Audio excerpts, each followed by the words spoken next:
우리가 천년 왕국 후에 곡과 마곡의 전쟁이 있을 것을 말씀하고 있는데, 이것은 천년 왕국 후에 되어지는 곡과 마곡의 전쟁을 말하는 것입니다. 여기서 말하는 곡과 마곡은 사방 백성을 말하는 것임을 말씀하고 있어요. 땅의 사방 백성, 곧 곡과 마곡을 미혹한다. 누가 미혹합니까?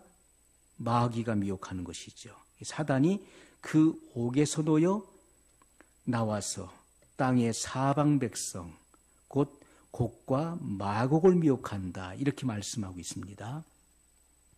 그래서 우리가 그 에스겔서 38장 1절로 6절을 보면 거기에도 곡과 마곡의 전쟁을 예언하고 있습니다. 거기서 말하는 곡과 마곡의 전쟁은 7년 대환란 끝에 아마겟돈 전쟁을 위해서 짐승이 선동해서, 짐승은 적그리스도를 말하는 것이죠. 적그리스도가 선동해서 이스라엘로 더불어 싸우는 것을 말씀하고 있는 것이고, 이 천년왕국 후에 되어지는 곡과 마곡은 바로 사단, 곧 마귀가 직접 지휘하고 선동하는 전쟁인 것을 말씀하고 있습니다. 이것을 우리가 구분해야 되는 것입니다. 그래서 7년 대환란에 일어날 아마겟돈 전쟁을 위해서 붙이는 그 곡과 마곡의 전쟁, 그리고 천년왕국 후에 일어나는 곡과 마곡의 전쟁을 구분할 수 있어야 된다는 것입니다.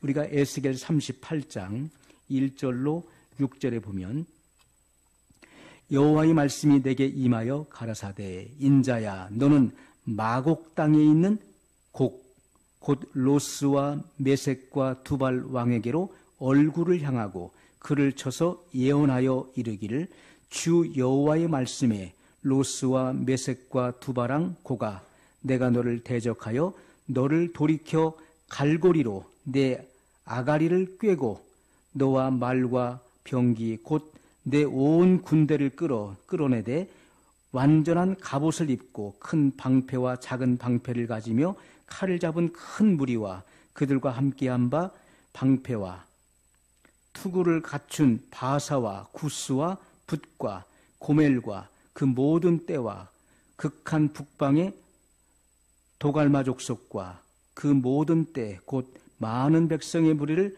너와 함께 끌어내리라. 자, 이 아마겟돈 전쟁을 치르기 위해서 7년 대환란 끝 무렵에 이렇게 하나님께서 이것을 허용하시는 것입니다. 그래서 온 군대를 모아서 집결시키고 이스라엘로 더불어 전쟁을 일으키는데, 예수님께서 천군 천사와 그리고 휴거된 성도, 첫째 부활에 참여한 이들과 함께 지상으로 강림할 때 그들이 대적할 때 주님의 입에서 나오는 그 말씀의 검으로 그들을 죽이시는 그 내용을 성경에 말씀하고 있는데, 여기 보면은 너는 마곡 땅에 있는 곡. 자, 마곡이라고 하는 것은 곡이 다스리는 마곡의 땅을 의미하는 것입니다. 이것이 바로 러시아를 의미하는 러시아. 그리고 곡이라고 하는 것은 러시아의 통치자를 의미하는 것입니다. 곧 로스와 메섹과 두발 왕에게로 얼굴을 향하고 이렇게 말씀하고 있어요. 그래서 이 로스라고 하는 것은 러시아를 말하는 거예요. 곧 마곡을 의미하는 것이죠. 이 마곡의 그 이름은 바로 로스. 지금 현대어로 말하면 러시아. 그리고 메섹과 두발. 메섹은 바로 모스크바를 의미하는 것이고, 두발은 두볼스크를 의미하는 것입니다. 우리가 러시아를 보십시오. 러시아는 유럽과 아시아에 걸쳐 있는 거대한 영토예요. 그래서 그 러시아는 유럽과 아시아를 함께 포함하고 있는 것입니다. 그래서 유럽, 아시아와 시베리아로 구분을 하는 것이죠. 그래서 유럽, 아시아의 중심은 모스크바가 되는 것이고, 그리고 시베리아의 중심은 바로 두볼스크가 되는 것입니다. 두발이 되는 것이죠. 두볼스크. 자, 거기에서부터 이제 소요가 일어나서 이들이 주축이 되는 것입니다. 적그리스도가 물론 이 모든 것을 주관하지만은 이 러시아에서부터 이제 전쟁이 시작이 되니 이들이 주축이 돼서 일어나게 된다는 것입니다. 자, 그러면서 그들과 함께한 자들이 있어요. 이 러시아가 마지막 그 이스라엘로 더불어서 전쟁을 일으키기 위해서 일어날 때 그들을 추종하는 세력들이 있다는 것입니다. 5절부터 보면 그들과 함께한 바 방패와 투구를 갖춘 바사와 구스와 붓과, 바사는 어디입니까? 바사, 페르시아죠. 이것은 지금의 이란을 말하는 것입니다. 지금 이스라엘의 지금 가장 적이 누굽니까? 이란과 그리고 러시아가 최대의 적이에요. 그래서 그 러시아를 추종하는 세력 중에서 먼저 이란이 나옵니다. 바사, 옛날에 바사 제국이죠. 그래서 이란, 그리고 구스는 어디입니까? 구스는 이티오피아지요. 그리고 붓은 바로 리비아를 말하는 것입니다. 고멜은 바로 동유럽을 말하는 거예요. 그 모든 때와 극한 북방의 도갈마가 어디입니까? 지금의 터키도 이스라엘의 적이죠. 터키. 자, 이러한 마곡의 동맹국들이 함께 일어나서 이스라엘을 대적하여 일어날 것을 성경은 분명히 예언하고 있습니다.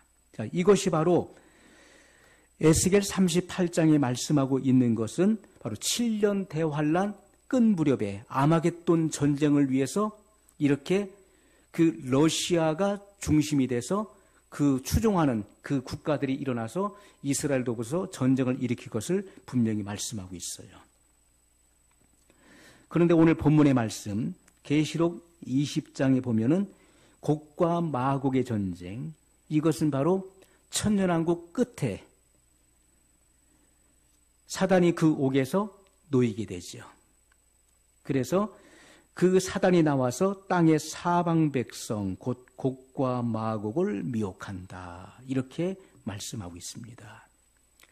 우리가 7년 대환란의 곡과 마곡의 전쟁은 바로 짐승이 선동하는 것입니다. 그래서 이 짐승은 적그리스도를 말하는 것이고, 천년왕국 끝에 곡과 마곡을 선동하는 것은 바로 무저갱에서 올라온 마귀, 이 사탄이 직접 지휘하여 일으키는 전쟁을 말하는 것입니다. 그래서 우리가 사단은 누굽니까? 사단은 속이는 자예요. 그래서 3절에 보면 계시록 20장 3절에 보면 무저갱에 던져 잠그고 그 위에 임봉하여 천년이 차도록 다시는 만국을 미혹하지 못하게 하였다가 그 후에는 반드시 잠깐 놓이리라. 마귀가 뭐 하는 자입니까? 미혹하는 자예요.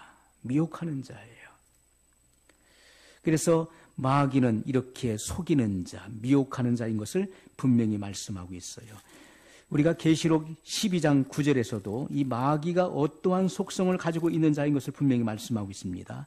큰 용이 내어 쫓기니 예뱀, 곧 마귀라고도 하고 사단이라고도 하는 온 천하를 꿰는 자라. 자, 온 천하를 꿰는 자, 속이는 자, 그것이 마귀가 하는 일인 것입니다. 사람의 마음 속에 있는 교만, 그래서 사람이 교만한 사람은요, 마귀에게 꾀임을 받는 1순위가 되는 것입니다. 겸손한 사람은 속지 않는 거예요. 그러나 마음이 교만한 사람이 가장 먼저 넘어가게 돼 있어요. 왜냐하면 그것은 마귀의 속성과 일치되는 것이고, 마귀와 영적 주파수가 맞기 때문에 그런 것입니다. 그렇기 때문에 이 영적인 주파수가 맞기 때문에 그대로 임하는 거예요. 주님께서는 겸손한 자에게 은혜를 베푸시는 것입니다. 교만한 자는 하나님의 대적의 대상이 되는 거예요. 그래서 마귀는 사람의 마음속에 교만한 자, 그리고 범죄하려고 하는 욕망을 가진 자,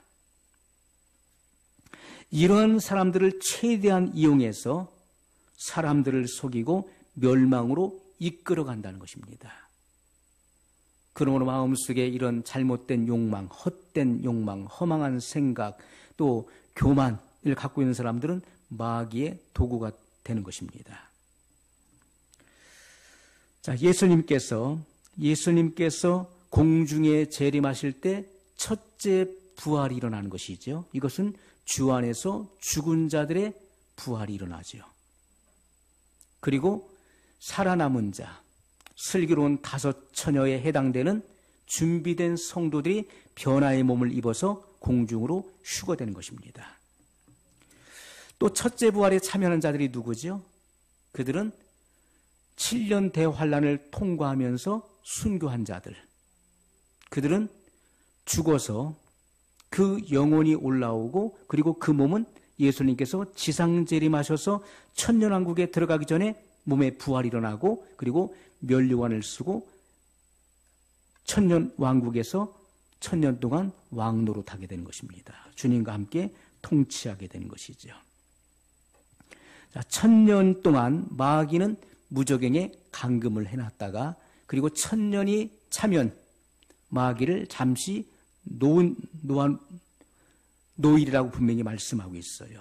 자, 무저갱은 바로 밑이 없는 깊은 구덩이를 말하는 것입니다. 거기서 잠시 풀려나는데 하나님께서 정해놓으신 기간이 있어요.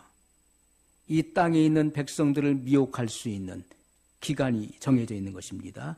그래서 곡과 마곡의 전쟁을 일으키는 거예요. 그 곡과 마곡, 여기서 말하는 곡과 마곡은 바로 땅의 백성들을 말하는 거예요. 땅의 사방 백성을 일으킨다는 것을 말씀하고 있습니다. 그래서 이렇게 사방 백성들 속에 들어가서 소유를 일으켜요. 그래서 땅 사방에 있는 나라들, 하나님을 반역하는 무리들이 바다의 모래와 같이 많은 숫자가 일어나게 될 것을 분명히 말씀하고 있습니다. 천년 왕국 때는 지금의 이 지형과 다르게 되겠죠. 왜냐하면 예수님께서 감람산에 강림하실 때 깊은 골짜기가 생기고 그리고 이 지구의 모든 이 지질과 이 토양에 변화가 있을 것을 성경은 분명히 예언했기 때문에 그렇습니다. 그래서 지금의 지형과 다를 것입니다. 그래서 우리가 9절에 보면 저희가 지면에 널리 퍼져 성도들의 진과 사랑하시는 성을 두루매 하늘에서 불이 내려와 저희를 소멸하고. 자, 멀리 지평선에서 많은 군대가 올라오는 거예요. 많은 군대가. 이 마귀가 사람들 속에 들어가서 역사하니까 그 마귀의 미혹에 빠진 수많은 이들이 세계 각국으로부터 그들이 올라온다는 거예요. 그래서 지면에 널리 퍼져 성도들의 진과 사랑하시는 성을 두루매. 자, 전 세계에서 끌어모은 그런 군대를 이끌고 마귀가 성도들의 진영, 바로 영적인 예루살렘이죠. 영적인 예루살렘, 그리스도의 도성을 에워싼다는 거예요. 그때 공격을 개시하려고 하지만은 공격도 못하고 하늘로부터 불이 내려와서 저희를 소멸한다. 이렇게 말씀하고 있어요. 우리가 아마겟돈 전쟁에서 곡과 마곡의 전쟁은 어떻습니까? 주님이 지상 재림하실 때 그들이 이 땅에서 주님을 공격할 때 주님의 입에서 나오는 검으로 그들을 죽이신다고 말씀하고 있어요. 그런데 천년 왕국 후에 일어나는 곡과 마곡의 전쟁은 어땠습니까? 하늘에서 불이 내려와 그들을 사른다고 말씀하고 있어요. 이런 차이점이 있는 것이죠. 그래서 이것은 하나님의 분명하고도 신속한 심판이 이루어질 것을 분명히 예언하고 있는 말씀인 것입니다. 자, 우리가 악인의 부활에 대해서 성경은 예언하고 있어요. 계시록 20장 13절 말씀입니다. 11절부터 보겠습니다. 또 내가 크고 흰 보좌와 그 위에 앉으신 자를 보니 땅과 하늘이 그 앞에서 피하여 간데없더라. 또 내가 보니 죽은 자들이 물은 대소하고 그 보좌 앞에 섰는데 책들이 펴 있고 또 다른 책이 펴졌으니 곧 생명책이라. 죽은 자들이 자기 행위를 따라 책들에 기록된 대로 심판을 받으니 바다가 그 가운데서 죽은 자들을 내어주고 또 사망과 음부도 그 가운데서 죽은 자들을 내어주매 각 사람이 자기 행위대로 심판을 받고. 아멘. 자, 악한 자들이 이제 둘째 부활에 참여하게 되는 것이죠. 그래서 영원한 수치와 형벌을 받을 것을 분명히 말씀해 주고 있는데, 내가 크고 흰 보좌와 그 위에 앉으신 자를 보니. 자, 크고 흰 보좌에 앉으신 자가 누구십니까? 예수 그리스도이시죠. 크고 흰 보좌에 앉으신 분은 바로 예수 그리스도이심을 우리가 분명히 알 수가 있어요. 요한복음 5장에 이 사실을 분명히 기록하고 있습니다. 요한복음 5장 27절로 29절의 말씀입니다. 또 인자됨을 인하여 심판하는 권세를 주셨느니라. 이를 기이 여기지 말라. 무덤 속에 있는 자가 다 그의 음성을 들을 때가 오나니 선한 일을 행한 자는 생명의 부활로. 생명의 부활은 첫째 부활을 말하는 것이죠. 악한 일을 행한 자는 심판의 부활로 나오랴. 심판의 부활은 둘째 부활을 말하는 것입니다. 그래서 이 말씀에서는 바로 둘째 부활에 참여한 자들, 이들은 바로 악한 일을 행한 자들, 죄인들을 의미하는 것입니다. 이들이 최후의 심판, 바로 백보자 심판대 앞에 서게 되는 것을 말씀하고 있는 것이죠. 자, 그래서 성경은 이 부활, 둘째 부활에 참여한 자들이 이제 크고 흰 보호자의 심판을 받게 되는 내용을 말씀하고 있어요. 그래서 우리가 부활할 때 사람들이 무덤에서 나온다라고 생각을 하죠. 무덤에서 나온다. 왜냐하면 요한복음 5장 28절에 분명히 말씀하고 있죠. 요한복음 5장 28절 우리가 조금 전에 읽었습니다. 이를 기이 여기지 말라. 무덤 속에 있는 자가 다 그의 음성을 들을 때가 오나니. 자, 무덤 속에 있는 자가 다 그의 음성. 누구의 음성입니까? 예수 그리스도의 음성을 듣는다. 그때 선한 일을 행한 자는 생명의 부활로. 이건 첫째 부활. 악한 일을 행한 자는 심판의 부활. 바로 둘째 부활. 이것은 바로 마지막 최후의 심판을 말씀하고 있는 것을 성경이 증거하고 있어요. 그러면 무덤이 없고 시신을 찾지 못한 자는 어떻게 되겠습니까? 무덤도 없고 시신도 찾을 수 없는 이들이 있어요. 그들도 부활하게 된다는 말씀이에요. 부활하게 된다. 그래서 13절에 보면 바다가 그 가운데서 죽은 자들을 내어주고 또 사망과 음부도 그 가운데서 죽은 자들을 내어주매 각 사람이 자기의 행위대로 심판을 받는다. 이렇게 말씀하고 있어요. 바다에서 죽어서 시신을 찾지 못한다 할지라도 반드시 부활하게 된다는 말씀이에요. 물고기의 밥이 되었다 할지라도 부활하게 되는 것입니다. 왜냐하면 사람이 죽으면 없어지는 것이 아니에요. 무의 상태로 돌아가는 것이 아니라 다른 원소화되는 것입니다. 다른 원소화되는 거예요.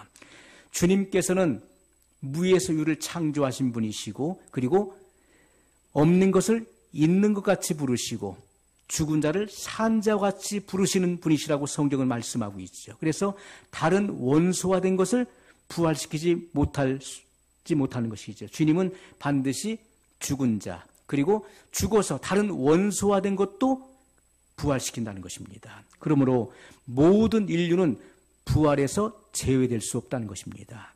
생명의 부활로 나오든지 심판의 부활로 나오든지 그 부활에서 제외될 사람은 아무도 없다는 거예요. 반드시 부활해서 심판을 받게 된다. 이것을 말씀하고 있는 것입니다. 또 죽음, 그 사망이 내어준다고 사망이 내어준다. 육지에서 질병을 통해 죽임을 당하고 또 전쟁과 기근을 통해서 죽임을 당하고 또 역병을 통해서 이런 바이러스를 통해서 죽임을 당하고 화장돼서 죄가 되고, 그리고 그 죄가 된 것을 강에다 뿌리고 바다에 뿌려서 없어졌다 할지라도, 무덤에 매장하지 않았을지라도 그들도 반드시 부활하여 심판대 앞에 서게 된다는 거예요. 그래서 사망도 내어준다는 것입니다. 음부도 그 가운데서 죽은 자들을 내어준다. 음부는 바로 스올을 말하는 스올. 요나가 스올의 뱃속에서 내가 죽게 부르짖나이다. 이 스올은 바로 음부를 말하는 것이죠. 음부의 고통을 겪는 것을 의미하는 것인데, 이 음부 바로 스올을 말합니다. 지금 죽은 자들, 주님을 믿지 않고 죽은 자들의 그 영혼을 가둬두는 것, 불의 형벌을 받고 있는 임시적 장소가 바로 음부라고 하는 것이죠. 그 음부에 지금 있는 자들, 그 음부에 있는 자들도 그 음부가 심판을 받도록 내어준다는 거예요, 그들을. 주님의 심판을 받을 수 있도록 음부도 그 죽은 자들을 내어준다는 말씀이에요.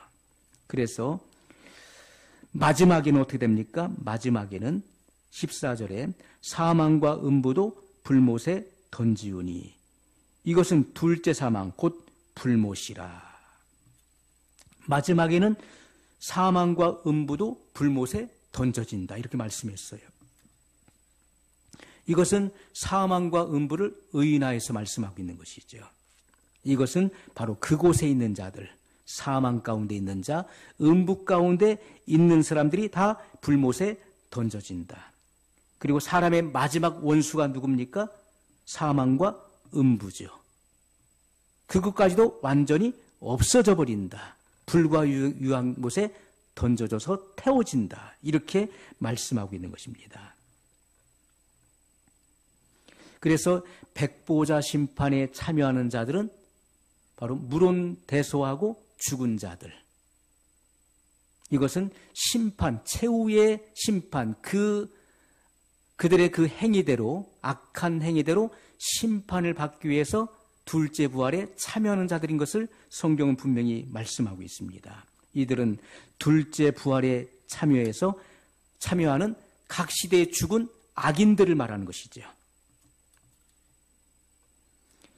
계시록 20장 12절로 15절의 말씀을 다시 한번 보겠습니다. 또 내가 보니 죽은 자들이 물론대소하고 그 보호자 앞에 섰는데, 자, 죽은 자들이, 이들은 주 안에서 죽은 자들이 아닙니다. 이들은 바로 각 시대 속에서 악을 행하고 죽은 자들을 말하는 거예요. 바로 죄인들을 말하는 것입니다. 그 보호자 앞에 섰는데 책들이 펴있고 또 다른 책이 펴졌으니 곧 생명책이라. 책들이 펴졌다는 것은 복수로 사용됐어요. 책들.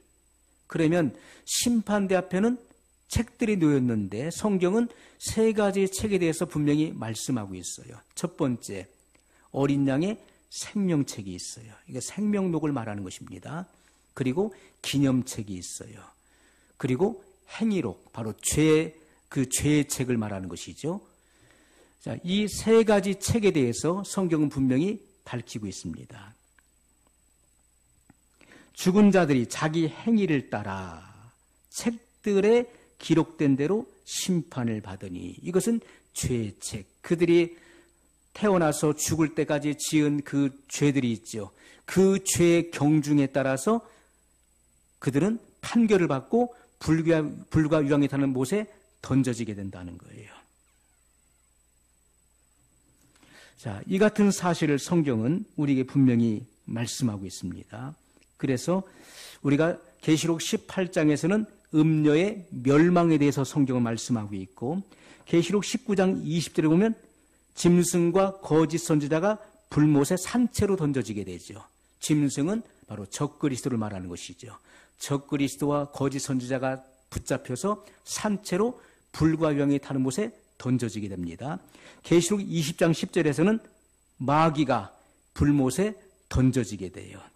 또 계시록 21장 15절에 죽은 자들의 심판이 이루어지는 것을 보게 됩니다. 이것은 그들의 각 사람의 행위에 따라서 그 형벌이 정해지고 그리고 심판을 받게 되는 것을 분명히 말씀하고 있어요. 그리고 최후의 원수가 멸망하게 되는데 고린도전서 15장 26절에 보면 맨 나중에 멸망받을 원수는 사망이니라. 자, 맨 나중에 멸망받을 원수는 사망이다. 이렇게 말씀하고 있고 마지막 원수가 사망이라는 것을 분명히 말씀하고 있습니다. 그래서 사망이 멸망받게 될 것을 생생하게 여기에 표현하고 있다는 것입니다.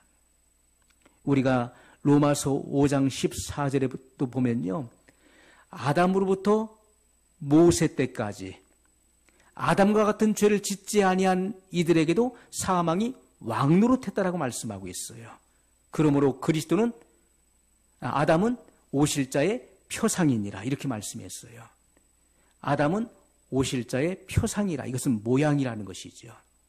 그래서 원형은 하늘에 있는 것이고 그리고 그 하늘에 있는 모형을 따라서 이 땅에 아담을 지으신 것인데 첫사람 아담은 실패했습니다. 그래서 모든 인류에게 죄성을 유전시켰어요.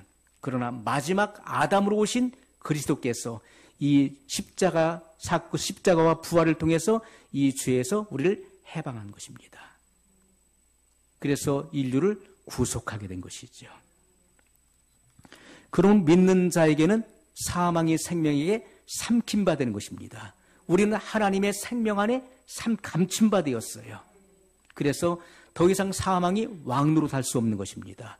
그리스도의 생명이 내 안에 있기 때문에 우리는 죽어도 다시 사는 거예요.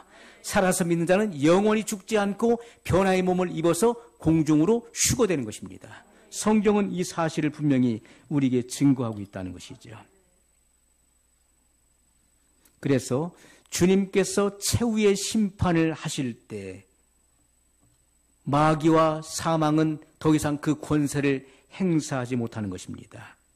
악의 세력과 함께 사망도 완전히 멸망된다는 것이죠.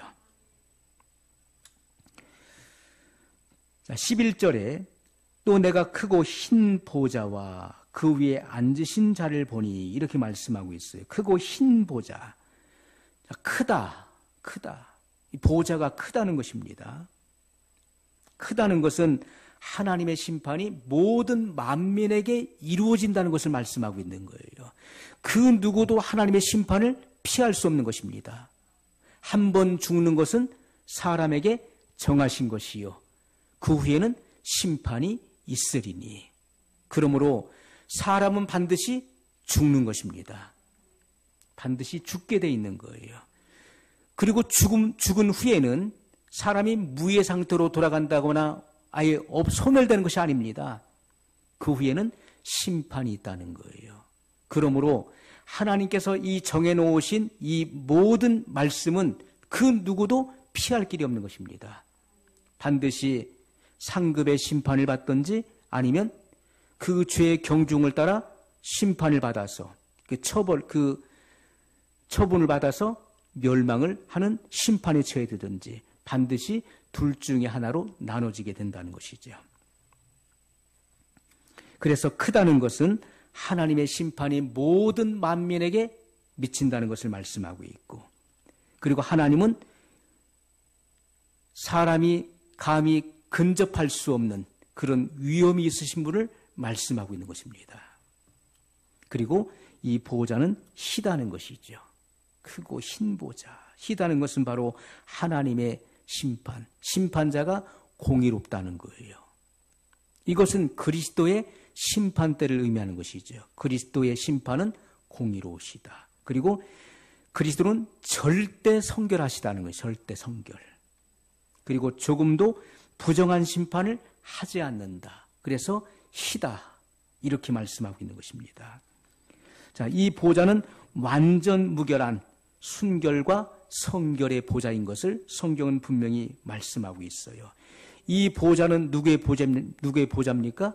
그리스도의 보좌라는 거예요. 고린도 후서 5장 10절에 보면 분명히 성경은 우리에게 이 보좌가 누구의 보좌이며 이 보호자에 앉으신 분이 누구이신 것을 분명히 증거하고 있다는 것이죠.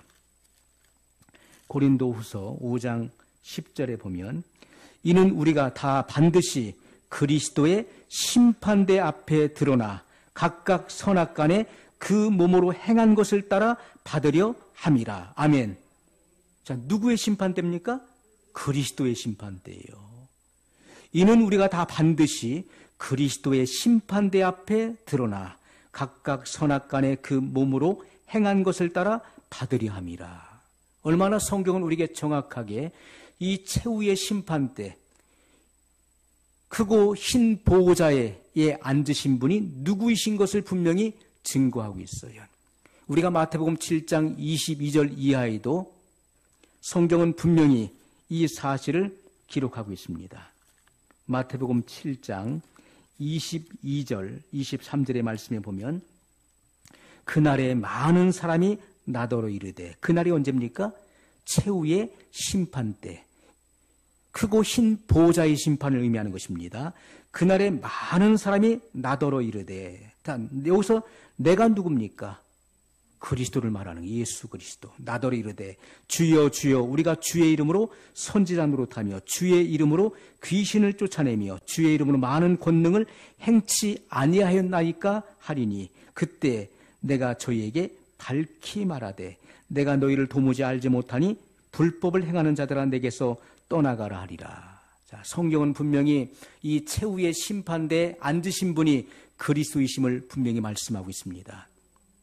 하나님께서는 예수님께서 인자됨을 인하여 심판하는 권세를 주셨다는 사실을 성경은 우리에게 분명히 요한복음 5장에서 증거하고 있다는 것입니다.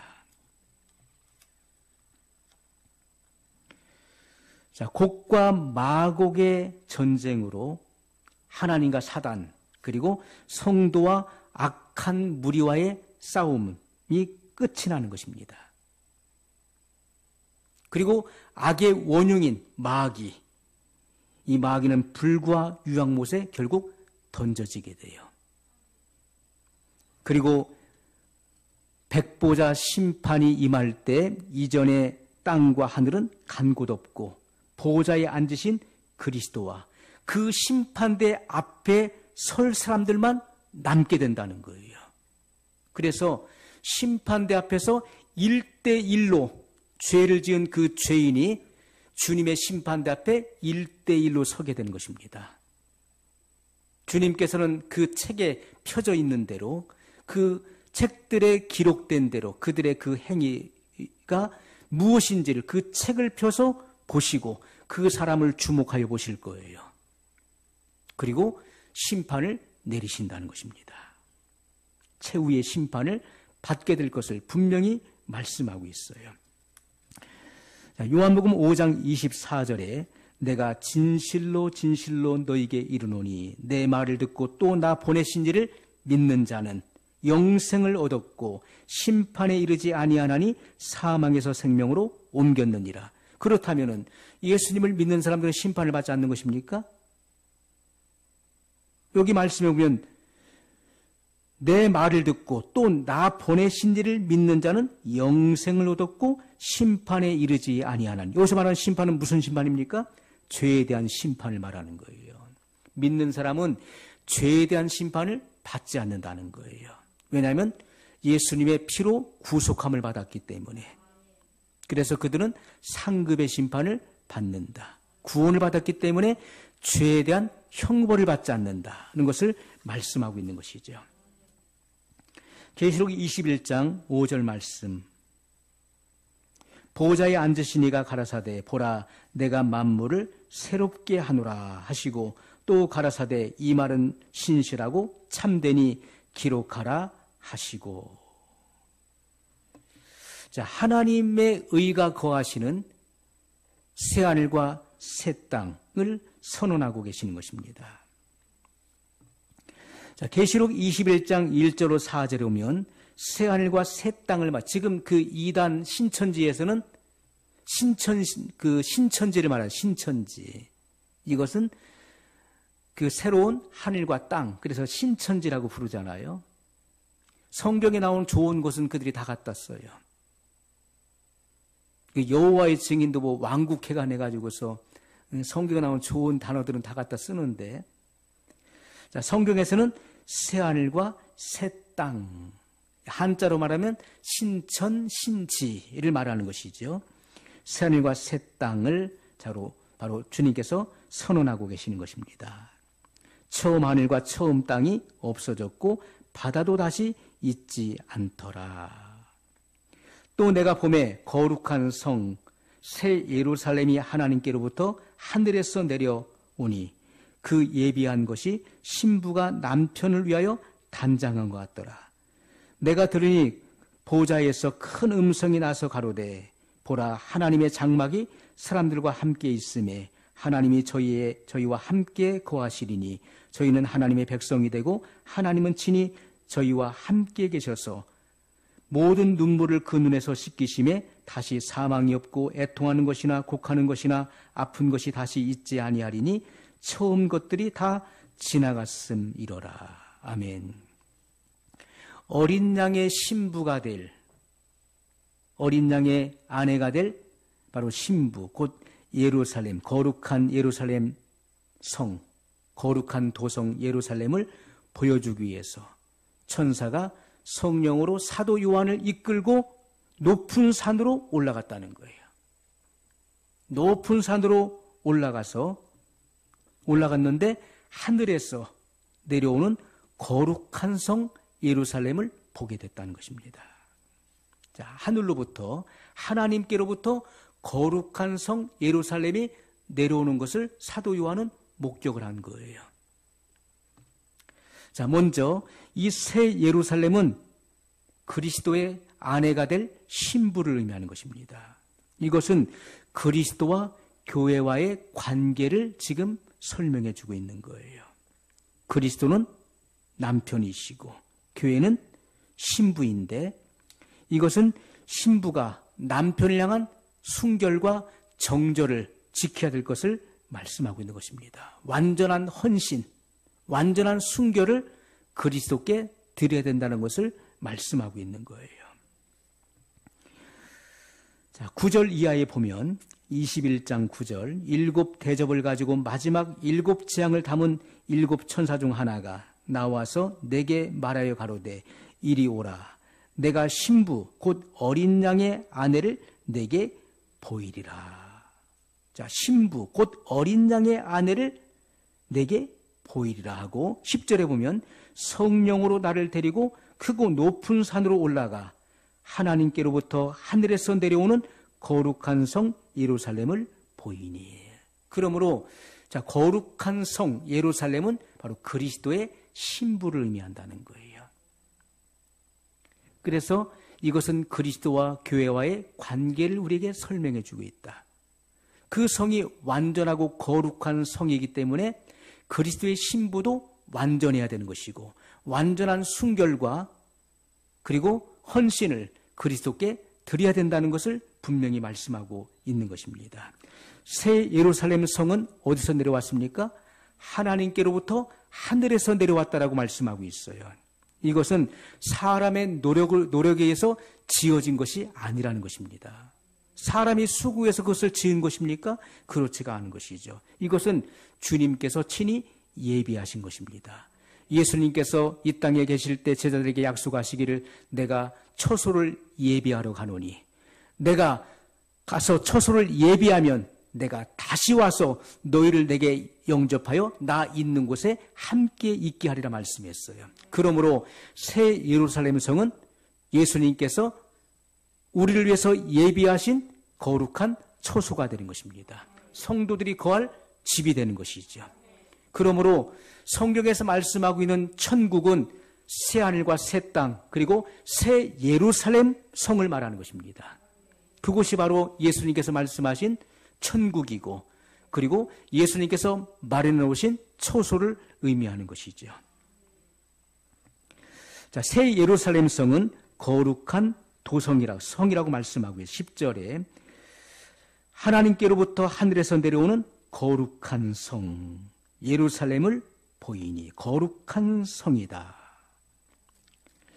거룩하다는 것은 죄와 사망과 모든 고통으로부터 완전히 분리되어 있다는 거예요.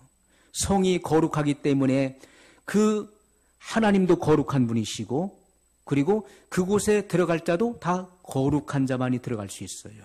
우리가 찬송가에도 거기 거룩한 그 길에 악한 죄인 하나 전혀 없으니, 거룩한 성이기 때문에 죄인은 들어갈 수가 없는 거예요. 죄와 사망으로부터 완전히 분리되는 것입니다. 그래서 모든 고통으로부터 분리되기 때문에 구속받은 성도들만이 들어가서 거할 수 있는 거룩한 성이라는 것을 말씀하고 있어요. 새 예루살렘 성은 하나님의 영광에 둘러싸여져 있어요.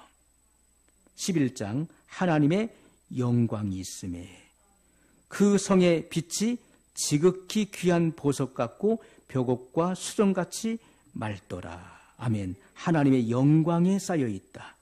하나님의 영광은 바로 하나님의 임재와, 그리고 그 영광이라고 하는 것은 영화로울 영자의 빛광자예요. 그러니까 하나님의 영광의 빛, 하나님의 기이한 빛을 의미하는 것이죠. 하나님의 임재와 영화로운 빛에 둘러싸여져 있는데 그 성의 빛이 지극히 귀한 보석 같다는 거예요. 자, 새 예루살렘 성은 하나님의 영광이 있다는 거예요. 하나님께로부터 발휘되는 그 영광의 빛을 받아서 그 성에 빛이 넘치는 거예요. 자, 그 성의 빛은 바로 하나님의 영광을 반사하는 발광체를 의미하는 것입니다. 이것은 그리스도의 몸인 교회를 의미하는 것이죠. 그래서 우리가 거룩한 성은 하나님의 빛을 받아서 빛이 나는 것입니다. 보석도요, 거기에 빛을 비춰주지 않으면 보석이 빛이 안 나는 거예요. 빛이 보이질 않는 것입니다. 칠흑같이 어두운 곳에 보석을 놔둬보십시오. 그것이 사파이어고 그것이 다이아몬드라 할지라도 거기에 빛이 비추지 않으면 그것은 칠흑같이 어두운 것입니다. 우리가 새 예루살렘 성은 하나님의 영광이 비치기 때문에 그곳에 있는 그 도성이 빛을 발한다는 거예요. 왜냐하면 하나님의 영광의 빛을 받아서 그 빛을 반사시킨다는 것입니다. 그것을 말씀하고 있는 거예요.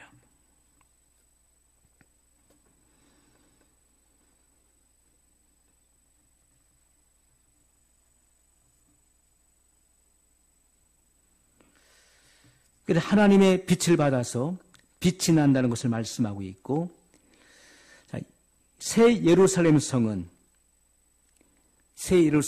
이 세상과 같이 하늘에서 낮에 비치는 해나 밤에 비치는 달의 비침이 쓸데가 없는 것입니다. 우리가 새 예루살렘 성에 가면 그때는요, 해와 달이 없는 것입니다. 이 천체는 이미 다 없어졌어요. 그래서 천지는 없어지려니와, 천지는 없어지는 것입니다. 옛것은 다 지나가는 거예요. 주님께서는 새하늘과 새 땅을 창조하시는 것이고, 하나님께로부터 하늘에서 새 예루살렘 성이 내려온다는 것입니다. 그것이 바로 성도들이 거주할 집을 말씀하고 있는 것이죠. 그래서 하나님의 영광이 그 성을 비춘다는 것입니다. 어린 양이 그곳에 등불이 되신다, 이렇게 말씀하고 있어요. 자, 23절, 계시록 21장 23절, 그 성은 해나 달의 비침이 쓸데없으니 이는 하나님의 영광이 비추고 어린 양이 그 등이 되심이라. 아멘. 자, 이 성이 어떻게 생겼는지 12절 말씀에 보면, 크고 높은 성곽이 있고 12문이 있는데 문에 12천사가 있고 그 문들 위에 이름을 썼으니 이스라엘 자손 12지파의 이름들이라. 아멘. 자, 새 예루살렘 성은 크고 높은 성벽과 12문이 있다는 것을 말씀하고 있어요. 12문이 있다. 자, 크고 높은 성벽과 12문이 있다. 크고 높은 성벽. 물론 이곳에는 주님의 임재와 영광이 가득합니다. 그리고 이미 악한 무리들을 다 심판에 처했어요. 그래서 적이 없는 것입니다. 하지만 이 성은 크고 높은 성벽으로 이루어졌다는 거예요. 이것은 성 안에 있는 사람들에게 안전하고 그리고 보호하고 성 밖에 있는 이들과 구별하는 그러한 의미를 담고 있는 것이죠. 그리고 12문에는 12천사가 지키고 있다. 이들은 문지기를 말하는 것입니다.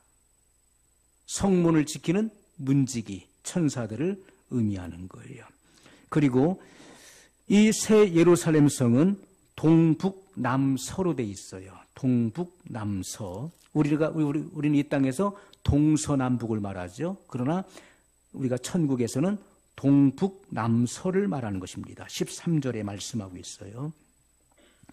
동편의 세문, 북편의 세문, 남편의 세문, 서편의 세문이니. 그래서 12문이 있는데 그 동편에 3개 문이 있고 북편에 3개의 문, 남편에 3문, 서편에 3문. 그래서 전체 12문이 있다는 것입니다. 그리고 이 성은 정사각형으로 돼 있어요. 정사각형. 16절에 그 성은 네모가 반듯하여 장광이 같은지라. 이것은요, 지성소를 연상케 하지요. 지성소. 우리가 성막은 장방형으로 돼 있지만은 지성소는 정사각형입니다. 그 성은 네모가 반듯하여 장광이 같은지라. 그 갈대로 그 성을 청량하니 12,000 스다디온이요 장과 광과 고가 같더라. 자, 천국의 이 규모를 분명히 우리에게 말씀을 해주고 있다는 것입니다. 정사각형 12문과 12지파의 이름이 기록되어 있어요. 12지파의 이름이. 그래서 이것은 선택받아서 하나님을 믿는 영적 이스라엘 사람들만 들어갈 수 있다는 것입니다. 그래서 우리가 표면적 유대인이 참 유대인이 아니요 오직 이면적 유대인이 참 유대인이다. 우리가 진정으로 그리스도를 믿는 자, 그 피로 구속함을 입은 자들만이 들어갈 수 있는 거예요. 그들은 영적인 이스라엘이 되어서 이 천국에 들어갈 수 있게 되는 것입니다. 그래서 동북 남서에 각각 3개의 문이 있다는 거예요. 이것은 천하의 동북 남서에서 동북 남서 각국에서 영적 이스라엘이 모여서 그 문을 통해서 그 안으로 들어가게 된다는 것입니다. 자, 새 예루살렘 성벽에는 12기초석이 있어요. 14절에 그 성의 성곽은 12기초석이 있고, 자, 예수님께서는 모퉁이의 머릿돌이 되셨다. 예수님께서는 모퉁이의 머릿돌이에요. 예수님은 기초석이죠. 머릿돌.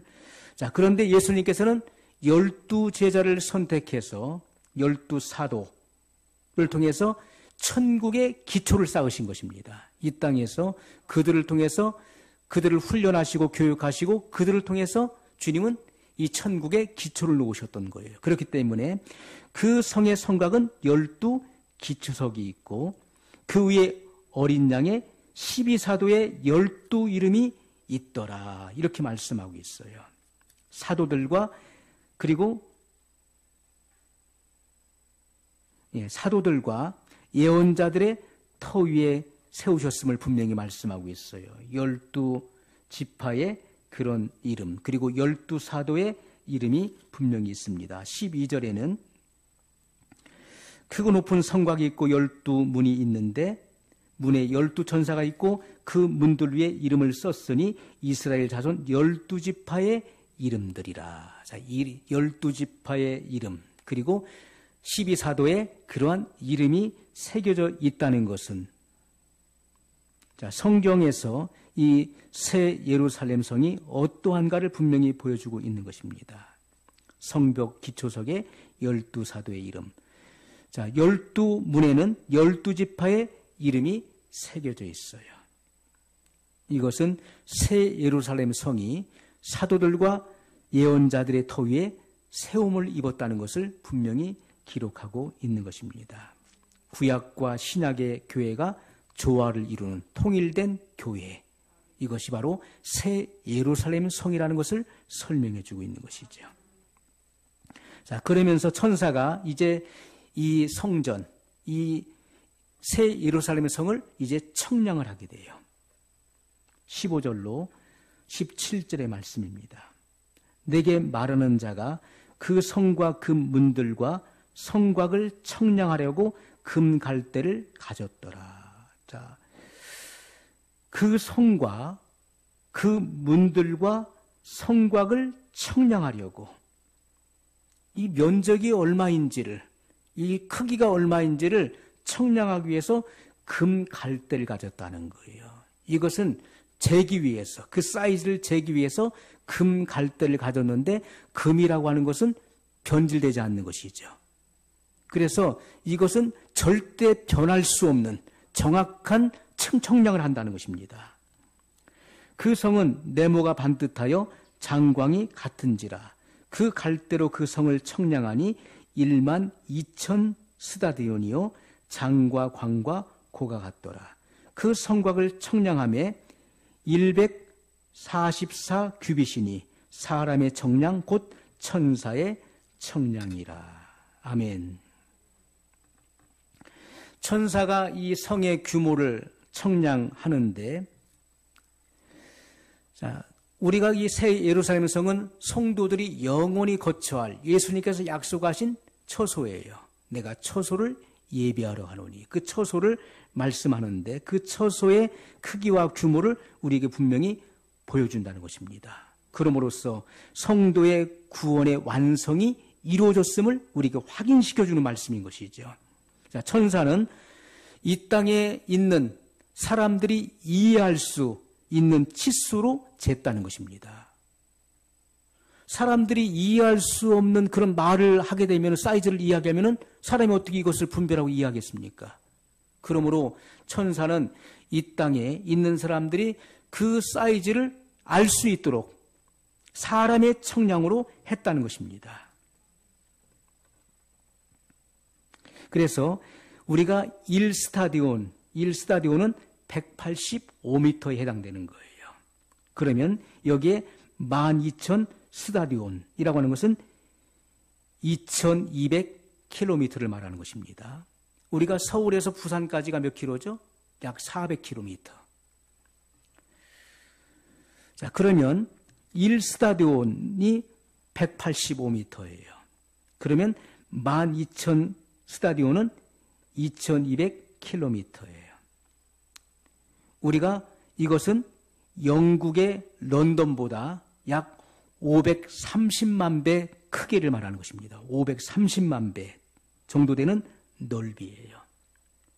영국 런던은 우리 그 서울의 약 3배 크기입니다. 그런데 이 영국 런던보다 약 530만 배 넓은 크기. 그렇다면 이곳에 사람이 충분히 영위하고 살 수 있는 그러한 인구는 약 530억이에요. 530억의 인구가 이곳에서 충분히 활동하고 살 수 있는 공간이 되는 거예요. 자, 성벽의 높이는 144 규빗이다, 이렇게 말씀하고 있어요.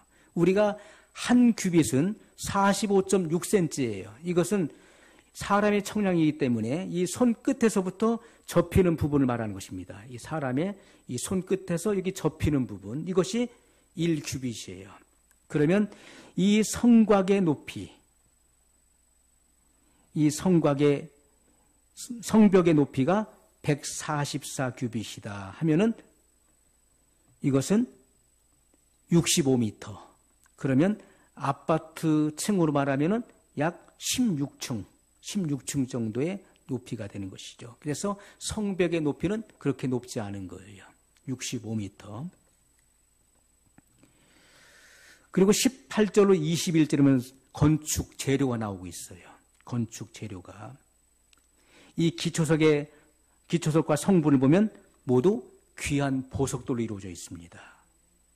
이것은 우리가 이 땅에 있는 사람들의 어떤 논리로 이해하거나 우리가 설명할 수 없는 초월적인 세계라는 것을 말씀하고 있어요. 모든 것들이 다 보석돌로 되어 있어요. 아주 값지고 귀한 보석돌로 이 예루살렘 성을 다 단장했다는 거예요.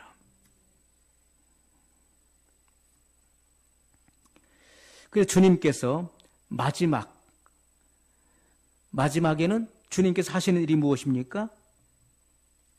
이 모든 것들을 다 마치시고 이 모든 것들을 다 마치신 이후에 주님께서 하시는 일은 주의 나라를 완성했기 때문에 그 나라를 하나님 아버지께 바치는 것입니다. 고린도전서 15장에 말씀하고 있습니다. 고린도전서 15장 24절의 말씀입니다. 그 후에는 나중이니 이것이 무엇입니까? 그리스도께서 강림하신 이후에 그리고 천년왕국 끝에 이런 곡과 마곡의 전쟁 그리고 모든 죽은 자들의 부활, 둘째 부활 그리고 백보자 심판. 그래서 백보자 심판을 통해서 불과 유황의 못에 그 죄인들은 불과 유황이 타는 못에 던져지고 사망과 음부도 들어가고 적그리스도와 거짓 선지자 그리고 마귀도 그곳에 들어가게 되는 것이고 다 멸망을 당하는 것입니다.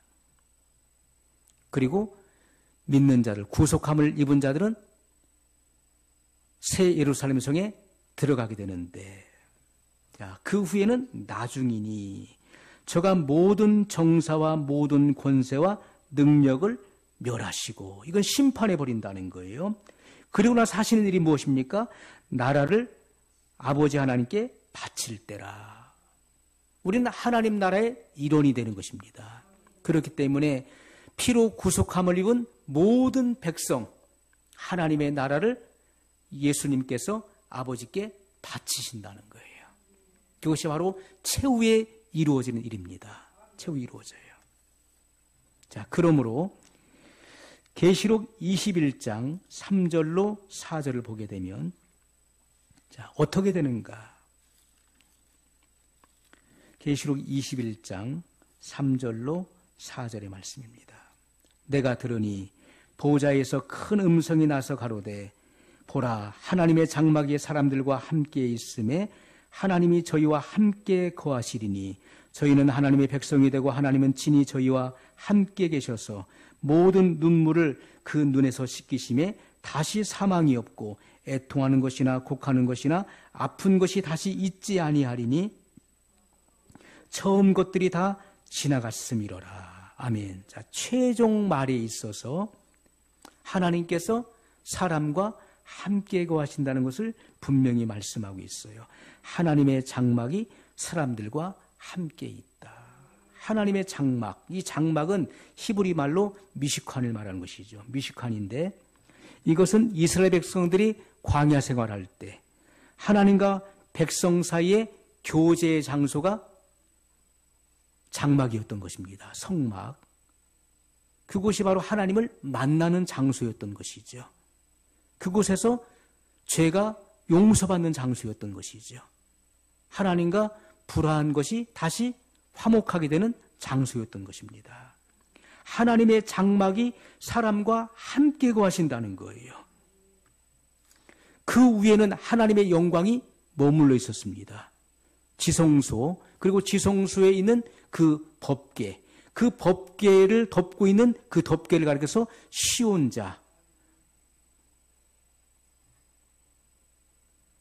를 말하는 것인데 속죄소를 말하는 것인데 그곳에서부터 하나님의 임재, 영광의 구름이 쉐키나의 구름이 떠올랐었죠.